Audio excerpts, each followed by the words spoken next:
In sports, if you want to be the best, there are no off days.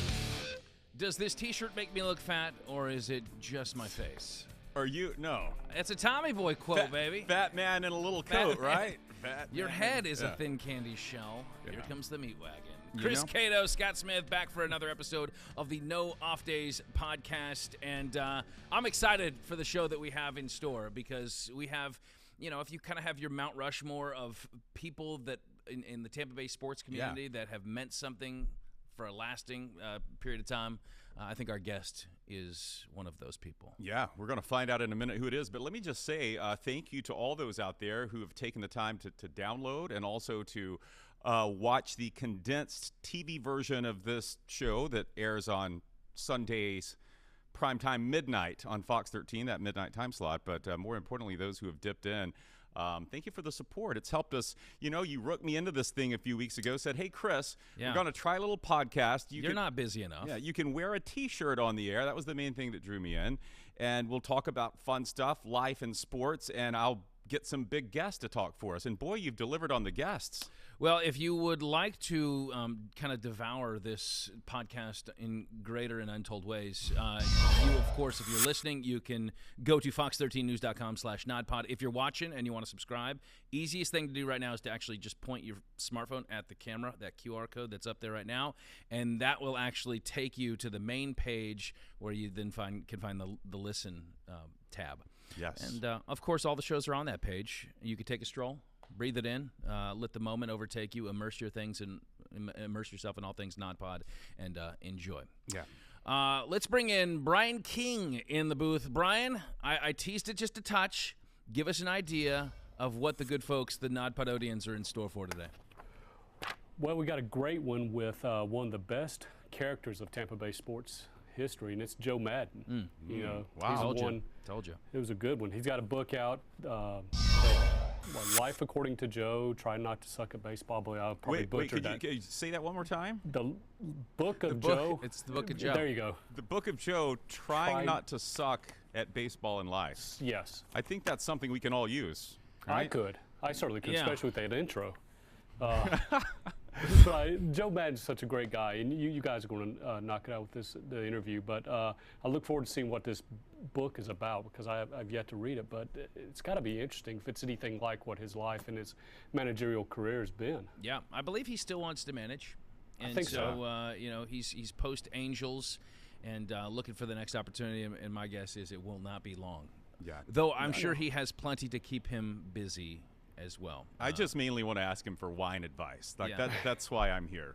He's a true Renaissance man. So looking forward to that. And then at the end of the show, anything fun? In the show, how about some world records? Recently, we've had some world records broken, and one with a local tie. No, well, not me. Okay. Not me personally. But one with a local tie that I just happened to stumble across. That Really? Like we have a local Guinness World Record holder. We did. The record's broken. Now it's out there to be rebroken. Is it most downloaded podcast? Is it us? That is not it yet. We're getting there, though. We're getting there. But, a couple of those, and maybe we'll take a look at some records that maybe all of us could break and try to get in that book. Okay. All right. Oh, I good. love a good challenge. I would love to set a record Yes. that's, something for a good reason. Like, you don't want to be the guy with the most, parking tickets or something like that. No. Yes. Okay, very good. Thanks, Brian, we will look forward to that. Meanwhile, we kick things off with a little bit of NFL news. You know, we once tried to go back and forth and figure out what a catch is. Remember that debate? Yes, is a catch now not we're a catch? trying. Now we're trying to figure out desperately in the NFL what is roughing the passer because nobody can figure it out. Well, all the viewers can figure it out, right? But the officials don't seem to be able to figure it out. The league swears that they did not put in a directive to officials to say, hey, because of the Tua concussion, we're going to crack down. We're going to be a little bit, we're going to fine tooth comb this thing. Right. They didn't tell the refs to start looking for this. They have not done that. But you can't hit high. You can't hit low. You can't hit somebody with the ball or without the ball. You can't fall on them. You can't throw them. You can't hit them too hard. So there's a lot of things that you can't do. And the penalty flags, in my opinion, make the game less fun. Yes. Agreed. And we see a lot of them. Slows it down. Obviously, the Chris Jones event that happened a couple days ago with in the Kansas City Monday night game, and it was ridiculous, right? He made a great play, taking the ball out of Derek Carr's hand. And if you listen to the referee's explanation after the game of why he threw that flag, he says, well, he landed on him with his full weight. No, he didn't. You watch the replay. He had the ball in his right hand, used his left hand to brace the fall. A defender. What percentage of his weight is allowed? Yeah, all right. Can I half of my body weight? Is that allowed to? I mean, these guys. This is where we are now because of, and I know that they say we didn't give the officials a directive after the Tua thing. Maybe they didn't, and the officials are taking it upon themselves to be more protective of the NFL's number one investment, which is the quarterback and some of these high-profile quarterbacks.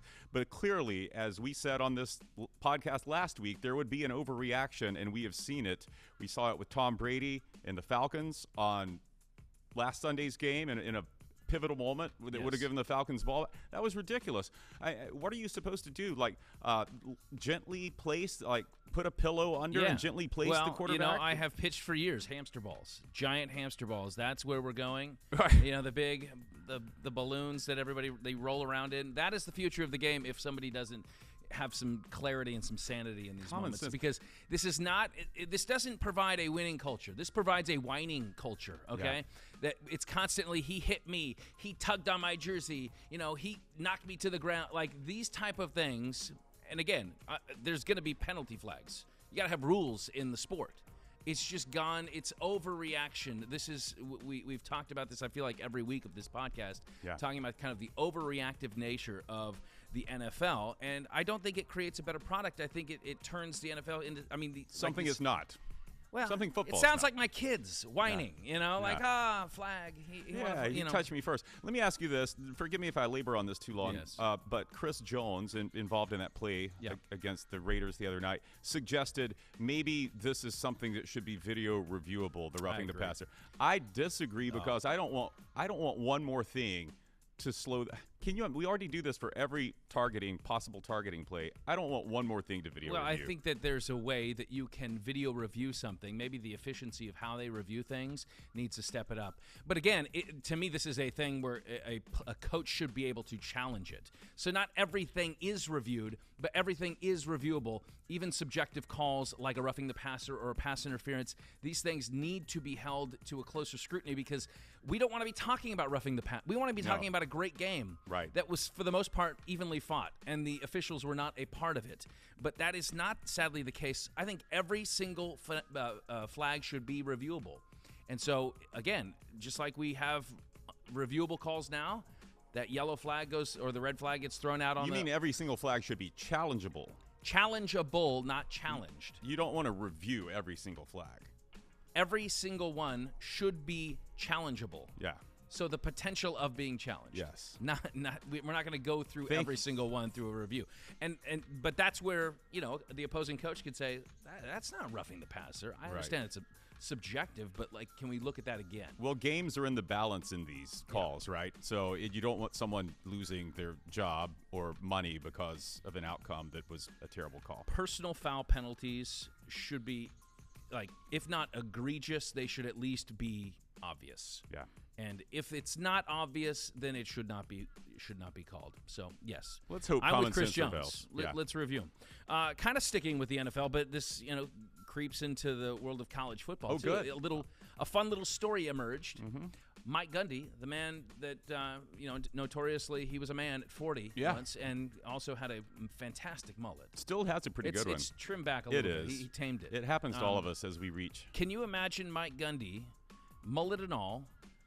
With that hair glistening in the Tampa sun. It would be Can you imagine that? You'd be sweaty. It'd be uncomfortable with that mullet. I don't know. There's some here already, so I don't know. That's true. You had one. I did grow a mullet. You had a pandemic mullet. My I wish we had a photo of that. Yeah. So the point of bringing this up is there's an article in the Tulsa World, I believe, is the publication. Yeah. Says that, and I don't know why Gundy's bringing this up now, 11 years later, but in 2011, late 2011, early 2012. Let's see, we were at the end of the Raheem Morris era in Tampa Bay. before Schiano. Oklahoma State Cowboys had just gone 12-1, won the Big 12 championship. Some people thought they should have been playing for the national championship instead of Alabama. Anyway, he had a great season, and he says he interviewed with the Bucs 3 times. Yeah. Didn't take it. Yeah, ultimately I don't know decided if you know that. He didn't take it. He didn't. Okay, Yeah. Decided it wasn't for him. Maybe a great move on his part, considering what we've seen happen with other hot college coaches that have been the next big thing in the NFL. Yeah, I think it was a little bit of wisdom on his part, because we always are tempted to go to the next best thing, right? The grass is always greener on the other side. Mm-hmm. The money is such a lure in the NFL that people will take solid college coaching jobs and leave them. I mean, college money is now creeping up to NFL money, but back then it was not. This is a decade ago, but he didn't go, and now he's the 3rd most tenured college football coach in the nation. Incredible. So I think you got Kirk Ferentz, and I think who am I missing? Number 2. Well, Saban's been there 15 years at Alabama. He's been there long. Yeah. He's 17 years. Yeah. Mike Gundy at Oklahoma State in Stillwater, making $5 million a year in Stillwater, Oklahoma. I think he's lived a pretty good life, and he's got some job security there. And he's having a great season so far this year. 6-0. So why do certain college coaches go to the NFL and flame out? Matt Rule, the latest example of that. He's gone at Carolina. Urban Meyer, of course, last year went 2-11 before he was canned, and there was some other extenuating circumstances, but clearly the product on the field was awful. It was bad. But this happens over and over again. Chip Kelly. Chip Kelly, yeah. I believe, did they go to a playoff? He actually had a winning record with the Eagles. I think he did. But overall, he was 29-35. But I got a list here. Okay. We got Cliff Kingsbury. Oh, I forgot about him. He's coming around. They had a playoff season last year. Bill O'Brien, Houston Texans, winning record, 52-48 in the NFL. Doug Marrone, Greg Schiano. Jim Harbaugh is the head of this class right here. When he went from Stanford to San Francisco, and they ended up going to the Super Bowl, so that worked out well. But Bobby Petrino, Nick Saban, of course. I contend that if Nick Saban, in his time with the Dolphins, if they would have gotten Drew Brees instead of Dante Culpepper, he would still be. Thank goodness down South Beach. For Alabama fans like me, thank goodness he didn't get Drew Brees. Thank you to the doctor, Dante Culpepper. The doctor that ruled Drew Brees was, too unhealthy. But Steve Spurrier too, right? If you want to go in the Wayback Machine, why doesn't it work? We don't exactly know. But I'll tell you this: it is funny, the transition we've seen. It used to be NFL so offense was trickled down. Like NFL did set the bar pro style. Colleges copied. In the last 10 years, we've seen that flip from all this RPO spread has trickled up to the NFL, and I think the physicality, the style of what is a prototypical quarterback has changed, but also there's the belief that these college coaches that succeed in these style offenses can get it done at the next level. The problem is that the RPO game and this kind of stuff does not last as long. The shelf life in the NFL is not as long because defenses are better. Yeah. Athletes are higher caliber, and they adjust. So while you can incorporate some of that, and we've seen that in Atlanta and Philly, and over the course of the last decade or so, I mean, you have running quarterbacks in RPO, and it works in part, but it won't last forever. Traditional drop back quarterback passing is going to be what wins. The whole point is that why it doesn't work in the NFL, why a lot of these guys go to the NFL and it doesn't work, is because it's a different culture. It's a different game. Yeah. You're dealing with grown men. You're not dealing with 18, 19-year-old kids. And so I think that relating to these guys, it's not top-down authority. That doesn't work in the NFL. All right. Every coach needs to be pretty much a player's coach. Yeah. And you have to, I think that adaptation is for NFL coaches.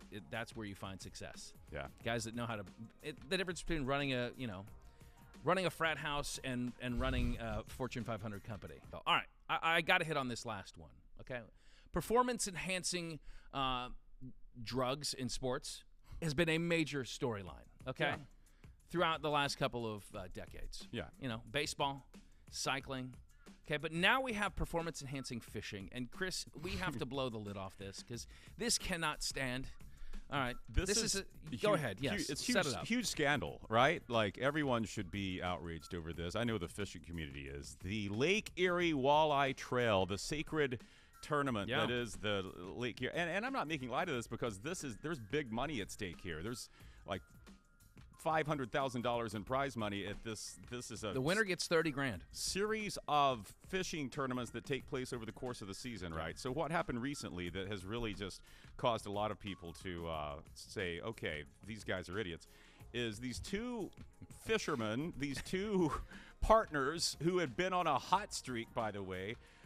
They get into this tournament and they come and they turn in their walleye, their fish, you know, and they, hot streak. You have to, yeah, they're not a cold streak. I mean, these guys, they're incredibly hot right now. Yeah, they were on fire. This is, Every I have to cast. say their names since they've besmirched the good sport. Chase Kaminsky and Jake Runyon. You know who you are.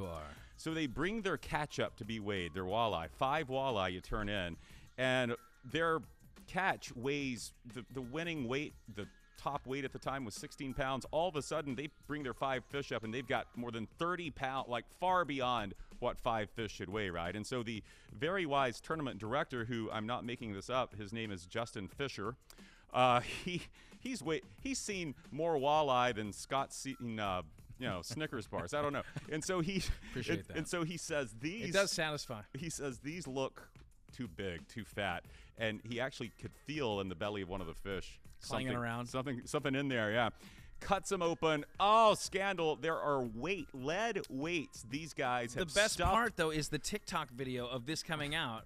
Like, the guy that cuts the fish open, all of a sudden, because there's murmuring going on. Look at these guys. There's no way. Like, their catch was about twice as much as the next guy. Yeah. Like, it was, what'd you say, 30-some-odd pounds? Yeah.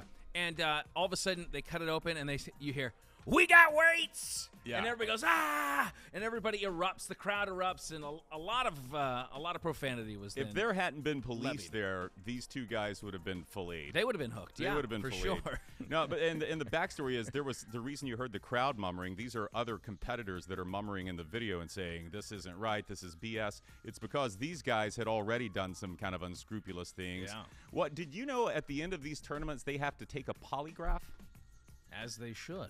because there are other ways you could possibly cheat. So did they cheat in the polygraph then? Well, one of them was suspended for failing a polygraph in a previous tournament, and he had won. They had won this big tournament. He won a new boat. They took his boat away after he failed the polygraph. Wow. Yeah. So these guys already had a reputation. Why is there a polygraph? Well, you say, well, can you follow these guys the whole time they're out there on the lake? It's amazing that No. a polygraph doesn't really hold up in court as real evidence, right? But in a fishing it tournament, holds up in the court of the walleye tournament. If I was going to cheat at fishing, and which I wouldn't, here's what I would do. I would stuff my fish with ice. Okay. You know why? Because it doesn't clang around. The evidence would melt. So if I have to time it properly, pack it full of ice, get it Okay. up to the scales, and then hope that it melts before they cut into my. How heavy is ice? Depends on That's if the you're. question. I mean, are you going big square cubes you put in your bourbon, or? From what I've read about this, it seems like this is kind of an unsaid but understood thing. Not just our friends Jacob Runyon and Chase Kaminsky may be guilty of, though in the most egregious form possible. Because if you've seen these weights, I mean, they're giant. They look stones. like eggs. Yeah, they're eggs. Like a little bit of subtlety, maybe, my friend. Like a little bit of just like, can you just go like 19 pounds? Do you really have to go like 16 pounds more than everybody else with 5 Right. fish? If you're going to cheat, make it believable, right? That's the big takeaway, right? Yeah, if you're going to Okay. cheat, If you're make gonna it, yeah, cheat, just cheat at enough. least- Just cheat just enough. hey, what do you say we talk a little baseball, Chris? World Series winning skipper, thrice manager of the year, and 2 of those here in Tampa Bay, beloved former skipper of the Rays. Joe Maddon is our guest on the No Off Days podcast. And now you can add author to his list of accomplishments, the Book of Joe, trying not to suck at baseball and life. How was the writing process, Joe? Interesting. For me, it was primarily done via tape recordings. I had a dictaphone, rode my bike for about 100 hours, taped every day for about 90 days. Daily sent it to Tommy Verducci, my agent, David Black, literary agent, and then 12 publishers, Sean Desmond, and they would come back and say, dig more deeply on this particular subject. We want more of that. This went on for like 3 months, pretty much. And so it was interesting, thought-provoking. I really enjoyed it. So it took a while to get to this particular point. It just didn't start last week. I wasn't sure that we were going to get two celebrities in one, but it's nice that James Dean has joined the program as well. Yeah, how about somebody from the James Dean Museum picked up on Jimmy, and I've gotten an invite to the James Dean Museum. I think it's in Indiana. That's Can you elaborate? Have you had a long fascination with James Dean, or we share the same birthday? Oh, okay. How about that? Very nice. Well, happy birthday to you and James Dean, whenever that date falls. February. We'll get back to you. What are you doing with yourself now, aside from writing books and hanging out with James Dean? The three G's: golfing, gardening, and grilling. My golf course, they're aerating the greens today. It's right there, number 8. They're on it right now. If you get any background noise, gardening, my garden looks great. You can see the stump in the back. And then the grilling, I got the New York 2.5-inch New York strip steak down, and I'm going to do one of those tonight for me and Jay. So I'm serious. It's those 3 G's. After I get a break in a little bit, I'm going to go down to the driving range, hit a bucket because I didn't get to play today, and then cook dinner, and then steam shower and steam bath, and then just fell asleep with our dog Clementine on the couch. Joe, the title, of course, is one of your Maddenisms, Try Not to Suck. What's the story behind that particular one and how that stuck when you were with the Cubs? That was at the Cubs. I think it was 15. David Ross and I were standing in the top step of the dugout at Wrigley during a game, talking about, and my concept has always been we're trying not to embarrass ourselves on a daily basis. That's really what a professional does, especially if you're on camera, media every day, talking to reporters pre and post game. So it morphed into, we're just trying not to suck. And then when Javi Baez came into my office, little office in Wrigley, and before he left, I told Javi, I said, remember one thing, please, brother. I just want you to go out there and try not to suck. And it just stuck. Try not to suck stuck. And it blew up, and I've been able to use it ever since. I have a trademark. And a lot of times, signing these books, people want me to write that on it. It's kind of cool.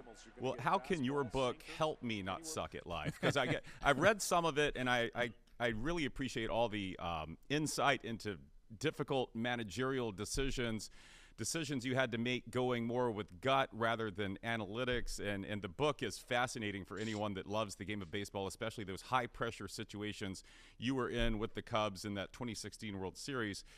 But I haven't gotten to the part yet that helps me not suck at life. So how do those two work together? Well, did you read the chapter? You probably did, on whatever you put out there comes back to you. Yes. Have you been through that yet? I'm still. That's pretty much it. I mean, as a life lesson right there, that really, there was a time in my existence there with the Angels. I was passed over. I was really upset, was not being myself. But I think it applies every day. Seriously, if you put out positive vibes, you're going to get positive back. If you want to be a negative person, you're going to get negative back. If you just want to be indifferent, you're going to get indifference back. So it's pretty simple. But believe me, there's been times when I've just gotten off track a little bit, or things haven't gone well, and I just think about that, and quickly you get whatever that is that you are. It just comes out of your mouth and your pores again, and that's it. As an example, then tell me what you think. Not what you've heard. Too many regurgitators in this world. Never permit the pressure to exceed the pleasure. You want to do something since you're 6 years of age, and then you're not going to enjoy the words pressure and expectations. Do simple better. Everybody wants convoluted answers to questions. Why can't something simple be the conclusion? These are just different things I thought about along the way, and Tommy took it, put it together, created chapters about it, did some great research. So it's definitely a collaboration between he and I. Joe, I mean, these Maddenisms kind of take on, of course, your personality and what has worked so well for you as a skipper and throughout, decades in the game. But I'm curious how your kind of persona, how your ability to kind of cut against traditional grain came about. Did you find a voice at some point in your coaching career that said, you know what, this is the way I'm going to do it. I'm going to do it my way. Did it develop? Has it always been that way? Started in the 70s, I think. When you grew up in the 70s, I didn't always agree with everything. And my line was, I'm going to be a nonconformist in a conforming society. That's what I would preach to everybody. But eventually you move it forward, and if you don't like the way some things are done, you really need to say something about it. For me personally, what you're talking about, finding your voice, until you get to hold your own baby, you just don't understand the world. whether it's your own child, where the word sacrifice takes on a completely different meaning, and the one that really means something. That's really a big part of growing up. And then the other part, your own baby, your own team. Once you become a manager, if you had any clips from the my original press conference there with the Rays out in center field, afterwards my agent said, well, where was that guy been? I said, well, nobody's ever asked me before. So you don't find your own voice till you get to the point, I think, where you really, there's something that you've worked for, you've been given opportunity, someone's there to support you, then you could actually say what you think and not what you've heard. No regurgitation here. We're all originals. That's really it. I'm serious. It should occur. It can occur for everybody, but we're always concerned about what somebody may think, and if they're going to disagree with us, should I say this or not? I'm doing it with pure intentions. I'm not here to try to ruffle any feathers. I'm just telling you what I'm thinking, what I think right now. And I think my epiphany or my moment was the day I became the manager of the Devil Rays. Well, as we were talking about your book and great pieces of writing, I want to read to you a tweet that I believe is one of the best tweets ever written. If there's a tweet Hall of Fame, this one would certainly be in it. It kind of blew up last season. Maybe you've seen it, I don't know. Written by a Matt English, who was an Angels fan, and he says, quote, "Every time I see an Angels highlight, it's like Mike Trout hit 3 home runs and raised his average to 528, while Shohei Ohtani did something that hasn't been done since Tungsten Arm O'Doyle of the 1921 Akron Groomsmen as the Tigers defeated the Angels 8-3. Can you explain the Angels for a moment and how a team with those two generational talents has just managed to be average or below average? Yeah, a lot of it has to do with the pitching just has not been up to standard over the last couple of years. And, I was there in 2020, right? The pandemic year. And, man, it just disjointed. You get started. You got great camp. You get started late in the season. And we did. We just needed better pitching to do better in that particular year. 2021, my second year, we won 77 games. And Mikey had been hurt a long time during that season. Anthony was out most of the year, and Shohei had an MVP season while you're trying to develop other players around him and pitchers. My most recent take is that, I mean, the group just hasn't had the quality pitching, both starting and relievers, to permit that to happen on the field. There's definitely guys that are capable of defense. You got, like you're saying, not even generational talents, multi-generational talents. So a lot of it has to do with pitching and just the culture itself. You've got to get used to winning again. When I was there with Mike Soch back in the day, we expected to win on an annual basis. Once that goes away, it's hard to get it back, man. And you're not going to get it back unless you have to pitch and catch the ball every night. You just can't hit your way into the playoffs. Joe, a lot of the things that you did to kind of get out of funks, and of course the 12-game losing streak is one of those that we all know now, but the things that you've done over the course of your career have worked, and they lighten the clubhouse, and you're kind of a master of workplace environment and culture. What are the things that you've done over the course of your career that you think particularly worked well? I mean, we know like the mohawk and different, wardrobe changes and things like that. Why was that so effective? Well, I mean, our game is chock full of pressure, for lack of a better word, and high expectations, which I just already said that I love. But not everybody's going to process the moment in the same way. So my job, I thought, was to lighten the load and not add to it. Most everybody that walks in that clubhouse, especially after a bad game, really wants to make things worse as opposed to making things better. Two of my rules were to win hard for 30 minutes, and I don't have many rules. Win hard for 30 minutes, lose hard for 30 minutes, and then move on. And the other one, after a really bad day, I talked to the guys about the power of 24 hours. You got to get to the next day. Again, back in the day when I was with the Angels, losing streaks would continue only because people couldn't let it go. They'd come back the next day with the same baggage they left with the day before. So everything I tried to do was to shorten the window of defeat or failure by not feeding it. Everybody wants to feed failure. Don't feed it. It's going to be there often enough. I wanted to feed the opposite end of that, and you do that through just change the way somebody's thinking on that particular day. Mentally lighten their load. Just have a diversion pop into their life. Diversions are really underrated. We need them. So that's the stuff I was trying to do beyond just the X's and O's of the game. It's this other stuff, the more human stuff, the things that we could all identify with. So when you walk in the batter's box or get to the mound, really it's just another day at the office. And that's what I've always wanted it to be. No more weight on any particular game. Let's go out and play the game that we've worked to become good at. Joe, you will always be an icon in the Tampa Bay area for what you did with this Tampa Bay Rays franchise that you took from a team that had never had a winning season to 3 years, and then had them in the World Series in 3 years, American League Manager of the Year that year. And still, you've invested so much in this community. Your charity still does a lot of work in this area. We still enjoy your restaurant, Ava, in South Tampa. Delicious stuff there. If I might interrupt, Chris, we were just talking about how our managers both took us out separately to your restaurant before hiring us here at Fox 13. Oh, so nice. I feel like we owe it to you a little bit. That in the I should have bought a bottle of wine. Okay, I'm very thank you. Thank you. I'll get back to this question in a moment. Most importantly, what is the best wine you've had recently? Give us a recommendation.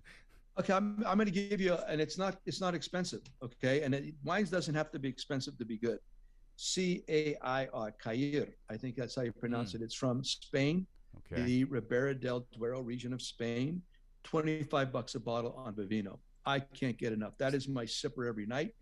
Not every night, but often. And and that's it. I mean, if you have an everyday, you don't want to spend $100 on an everyday wine, but a $25 bottle of wine as an everyday, I can't emphasize enough. Can't recommend it more highly. Cair. There, I've got it. There you go. There it is. Yeah, check it out. Check it out. It is that good. I will. I'll order it tonight.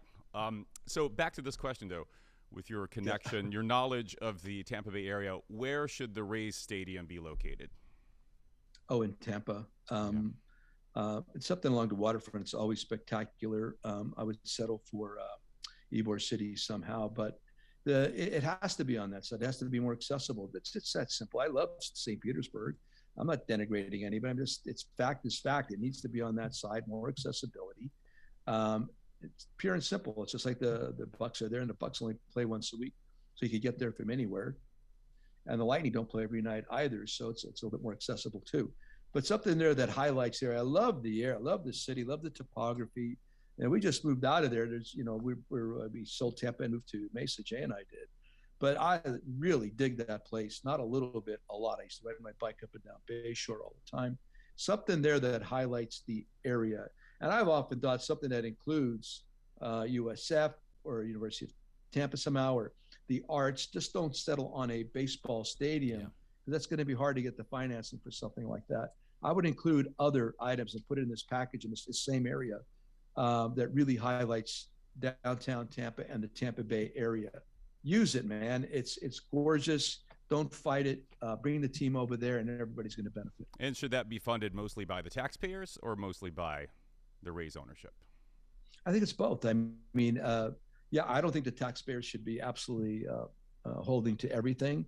But I think if they're going to receive some benefit, I mean, that's what I'm saying. Make it more than just a baseball ballpark. Include other items that benefit the entire citizenry there. I think, and it doesn't have to be a big ballpark. It just has to be a cool ballpark. Yeah. I've always thought kind of like a boutique ballpark there, maybe 25,000 with tremendous amenities. Yeah.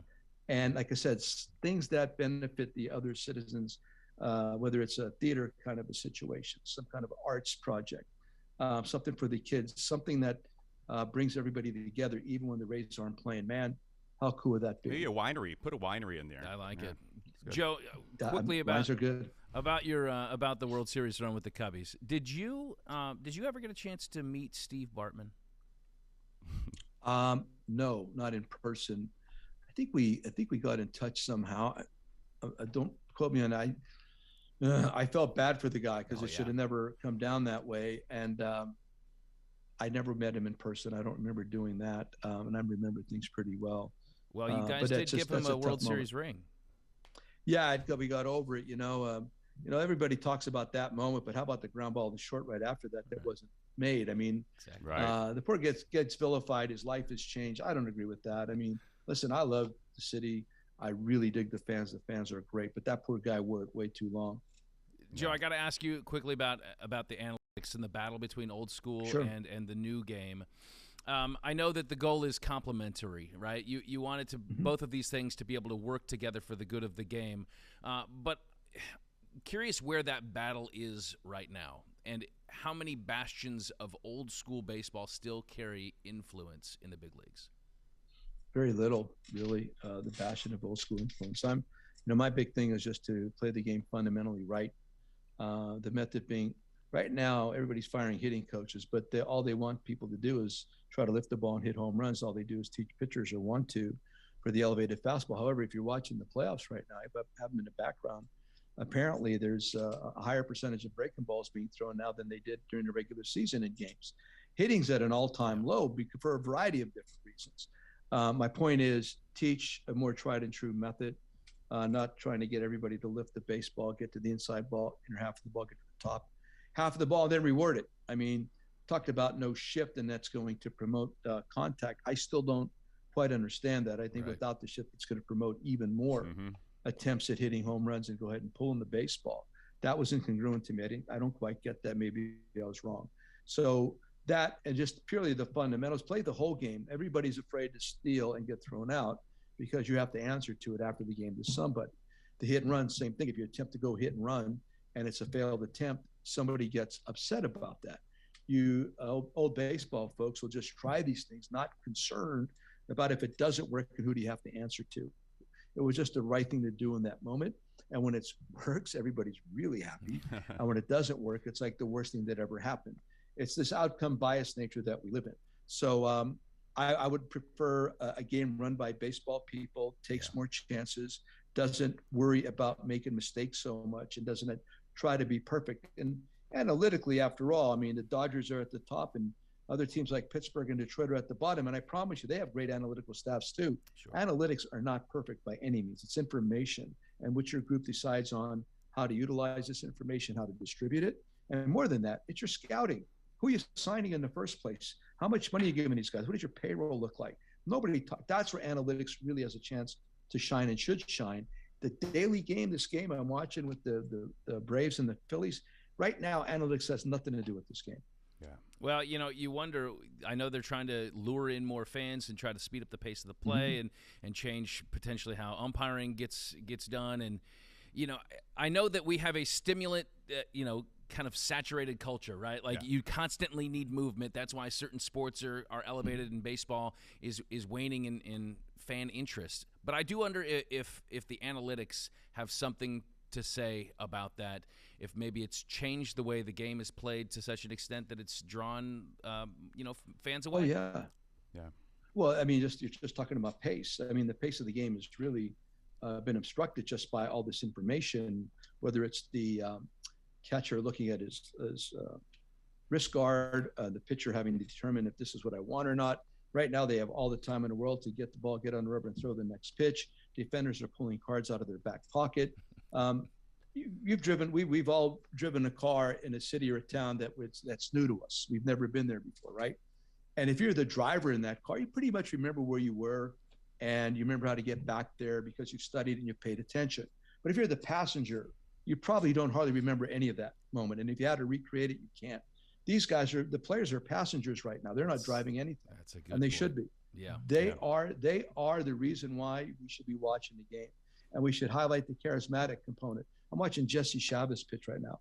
I love Jesse Chavez. He's one of the favorite teammates I've ever had. But nobody really knows who Jesse Chavez is. Really highlight the player himself. Let baseball players be baseball players. Let them make mistakes. And furthermore, we want perfection, right? And to me, perfection is a boring concept. Whether it's an umpire that might make a mistake or a call on the bases, perfection and searching for it. And a lot of it to me is based on winning or losing in gambling. I'm not into it. Yeah. I want the game to be played, and there's going to be mistakes, and that's going to create controversy, which is going to create conversation, which is why people want and should be attracted to our game. Joe, before we let you go, who's your pick? Who you like this year? Other than the Dodgers. Well, yeah, I mean, I like Houston. Yeah. I like Houston. I like their pitching a lot. We had to play them, man. I'll tell you what. And plus, I'm a big fan of their first baseman. I think he's well right now. Yeah. I haven't following closely enough Bregman, all these guys. I like them. I like Maldonado behind the plate. There's a lot there to like professionally, but I really like their pitching. And I haven't seen Verlander this year. I did not see him, and he makes them even better. Yeah, absolutely. Good call there. Well, the Book of Joe is available wherever you get your books, probably the same place where you get your wine there, Chris. And you can also get his podcast by the same name. Joe, thank you so much for taking some time to join our podcast. Yes. Thank you, gentlemen. And Jimmy says thank you, too. And thank you, Jimmy. And best of luck with the grilling and the golfing and the gardening. Based on your burning bush behind you, it looks like the gardening's going well. Very good. Gardening's great. Joe Maddon. Great, brother. You're great, Joe Maddon. Thanks, Joe. Good stuff. Thank you, Joe. Thanks, boys. Appreciate it very much. Be well. Thank you. So will that glass of wine be present at the dining table tonight? Let's see how quickly I can get it here on Vivino. Vivino. This is Care, a winery in, maybe I got the wrong wine here. Okay. Can we get him back? Call Joe. Can we get Joe back on the horn? Yeah, no. All right, let's bring BK back in. Joe Maddon, always fun, and he preceded my time here in Tampa Bay, but I'm sure, and I know that he kept the local media on their toes at all times. He always did, and he always had these. It wouldn't be out of place when you'd walk into the clubhouse sometimes, and there'd be penguins running around in there. He'd bring penguins and animals, had snakes in there. Is that even snakes? That doesn't sound fun. Just to break it up. It's Cobra time. But he honestly did not want the players to think, past a bad loss or past a great win. And, they would have, I don't know if he certainly didn't start it, but they would have themed road trips all throughout the year. Yeah. So it'd be 70s, road trips and things like that. So, yeah, he was a fun guy around here. And I sure do hope he gets back into baseball. The sport needs him. He's a good guy. It's like he was like the original sports psychologist before that field was carved out. Yeah. He was. And just finding ways for guys to loosen up a little bit, and sometimes your natural talent just takes over. So. A lot of that's in the book, too, which is why it's useful. Speaking of natural talent, all right, so you mentioned off the top of the show we got some world records. Right. And actually somebody locally that held a world record. Well, let's first start with one that was just broken this month, I believe. Her name is Diana Armstrong, 64 years old, out of Minnesota. You see a picture of her here? I am. She seems like a normal person. Very There's lovely nothing lady. Extraordinary standing out. Try to guess what her world record is. She looks like she's looking down at the camera, so she may be on something. I'm going to guess that she is bouncing the highest jumper on a trampoline. What? What? Okay, there is a record for everything. I'm going to say she is the current tallest living woman. Tallest living woman current. Both good guesses. Okay. Go ahead, roll video there, Sean. Oh, beautiful. Yeah, video? Diana, oh yeah. Holy moly. Wow. Has got the world's longest fingernails. Okay. Oh, Diana. I just lost my lunch. Yes. Oh, my God. Oh, she's painted them, too. Oh, she did not paint Those them. aren't nails. Her grandchildren have to paint they're them. walking sticks. They are. They're like canes. She'd be perfect on hikes and stuff. 42 feet total length. Can you imagine? There's clips of her. This is going to be nightmare fuel. It is. For sure. She can't, of her trying to eat with these things. She said that the reason she did it, she hasn't trimmed them in 25 years, obviously. No kidding. Takes her grandchildren 2 days and like 20 bottles of fingernail polish to paint them. Oh, my goodness. They don't look like, they look like rods coming from, I just do not like Wolverine. That's a lot. Oh, don't show us that. That's a lot of character. Cuticles. You mentioned the eating. Oh my gosh. I can see where you could find a way to eat around that, right? Like you get a straw in a smoothie. But I don't know if this is going to bring in our audio only audience for this. We're describing these fingernails that are just. They'll have to go to the YouTube version, definitely. Yeah. I don't know that people are going to want to see this. They will. You gotta say you want to see these. I just have questions about the bathroom and. The processes that take place. Always does. A bidet. Yeah, I just don't. How do you have to have help, right? Cleaning yourself. Yeah. If you have those fingernails, you can no longer self-maintenance. Cannot imagine. No. Not imagine. All right, what else we got? Okay, about a year ago, do you guys remember Gronkowski went out to Arizona spring game? Yes. There with that's where he went to school. He set a world record catching a football from a helicopter 600 feet up in the air. Mm-hmm. That's a world record. And Gronk did it, world record holder. Well, sadly, this month, the record's broken. Now he's got to come out of retirement. That's another reason for him to come out of retirement. The guy is Australian rules football player, Brendan Fevela, I guess, wanted to go to break the record. Took him 2 attempts, 2 separate tries. And he was at the stadium in Melbourne there, and they got a helicopter up to 700 feet in the air, dropped the football out, and as you can see, battling the winds back and forth, boom, finally catches it. So that world record is broken. This is not a impressive world record. And it took him 2 tries. Well, I mean, it took. Yeah, but it really doesn't. Yes, he caught it, but it's not. See, the lady that has the nails. That was a commitment. Yeah. You know, like that's years. She sacrificed everything. She sacrificed her hygiene. She sacrificed a lot of paint. I mean, she hasn't gotten back to emails that are 20 years old now. She can't scratch herself. Right. You can't even. And this scratch. guy, he's just catching a football. Yeah, I know it's high, but but if you're going to do a record, do it in one afternoon. Yeah, right. You don't want to make a lifetime commitment. I think we're undermining the heart of what Guinness World Records is all about. Yeah. It's about the freak show, right? You think so? I think so. Okay. All right, what else you got for us? How about records we could break? Me, you, Cato, we could all break these tonight if we wanted to. Yeah. You want some of these? Okay. I could break the helicopter record, the football catching record, too, See, I by think the way. we could, too. I mean, I think it would take some time, but, I mean, it's a little more difficult than what we think, but I think that's a breakable record. It's catching a football. Let's go get Skyfox out. Yeah. Here's a record we could break. It's a good Yes, it is. Fastest time to unravel a roll of toilet paper with one hand. I'm going to say 14 seconds. 9.8 seconds. Wow. We could do that. And there's been times I've been rushing to get. These are not the jumbo rolls I buy. It's got to be, It's got to be 2-ply. 1-ply. It would be one like, pie will pop. I like the big ones that won't even fit on your holder. Yeah. You know. Those are called paper towels. That's super weird. Like, this guy. That's a new world record. Such chafing. I know. The amount of years he's lived without knowing that he's using paper towels. It is the quicker picker-upper in many ways. Sure is. Super absorbent. How about the most Smarties or M&Ms eaten in 1 minute with a pair of chopsticks while blindfolded? Wow, We could do this. I couldn't do that. Yeah. I'm terrible at chopsticks. Yeah, but it's we'll kinda tape the scooping. chopsticks to your fingers. I'm gonna say let's go in 1 minute. 73.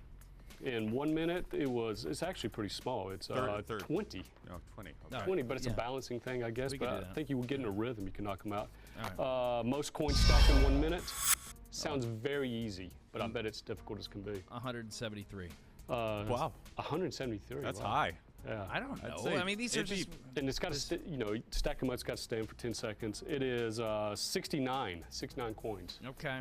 Very In good. a minute. You can get to That's 70. over a second. I've seen you stack some coins. Oh, I usually just buy the pre-rolled ones and stack Yeah, those up. there you Yes. go. Yes. Just how that glue them works. together. Can you do that? I can stack some bills too. How about most days without sleep? That's a TV thing that everybody. Yeah, can that's easily the do. No Off Days podcast. That's what we're all about here. That's We called. don't even yeah. sleep. That's called having a newborn, isn't it? Right. I don't know. Yes. I'd say 3 days, something like that. I'm gonna go 6. 11 days, and that just sounds painful.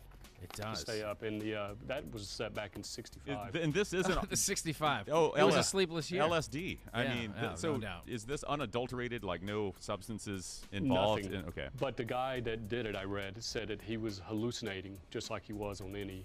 I bet he was Time. He had already been. Yeah. And he suffered. He's still alive, but he still suffers effects from it now. He cannot sleep past, I think, 6 hours now in a night because of Well, 11 straight hours. Of I this. can't do that. That's I a do not normal. wanna Yeah. touch that. That's normal. Yeah. But long fingernails, maybe. All right. Well, Is that out our of, winner? Out of all those, I think I'm going to try to break the Fingernails. the helicopter record. Let me see. We should do Let me that. see your fingernails.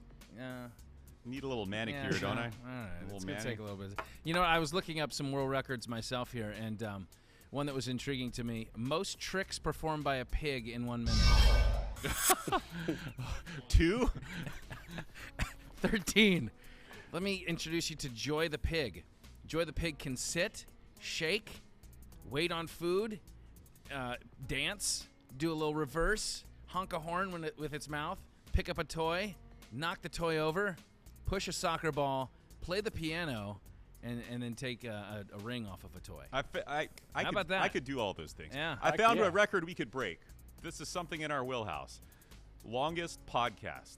This 36-hour nonstop podcast. Okay.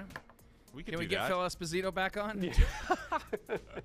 That'd be easy for Phil. That's like 4 stories. Yes, Yeah. that's 2 love questions it. with Phil, and we just let it roll. Well, I mean, the bar is set high, and world records maybe not in our future, but I'm fine with that. Maybe just a glass of Guinness instead of a Guinness World Record. There you That would be go. good. Or That's a good one. Or the wine that I can't pronounce. Yeah. All right, thank you, BK. All right, there we go. Thanks, so fellas. if you want to watch a full-length NODpod, you go to fox13news.com/NODpod, hit the QR code that's on the screen as we speak. You can subscribe on iTunes, Google Play, and all the places that podcasts are available to get the audio version. And, of course, you can find the show on the page of all the socials as well. For Chris Cato, for Brian King, much thanks to Joe Maddon. Yes. Spending a little time with us. The Book of Joe, How Not to Suck at Life and Baseball. I've accomplished none of those, but working on it.